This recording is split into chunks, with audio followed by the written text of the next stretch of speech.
Business करे के सावन में भूलो का प्लानिंग बाटे तुहरा मन में। ए धनी नया कोनो बिजनेस करे के सावन में भूलो का प्लानिंग बाटे तुहरा मन में। जो ना में नहीं होके दाजी दाजा चलो देव घर में दुकान करे राजा, हम बेचब टिकुलिया तू बेची हो गाजा।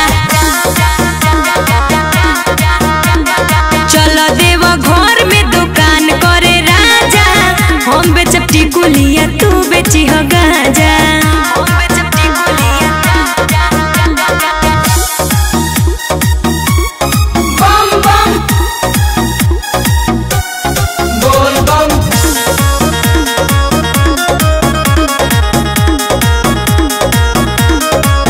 तुहर सोचल हो प्लानिंग हमारा ठीक लागता, तू काम करब हुई है तो कलीफ लागता।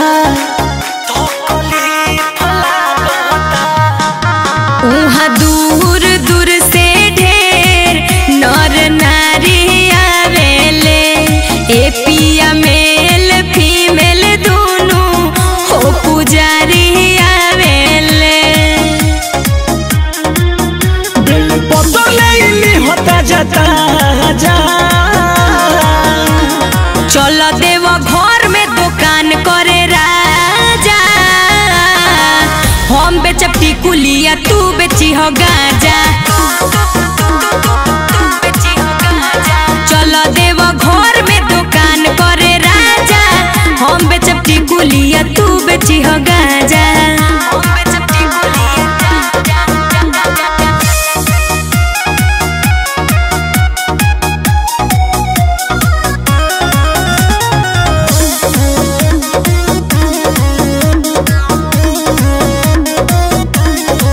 वही जे पूजा पठ के तू तैयारी कली देव घरवे में जान जल ढारी कली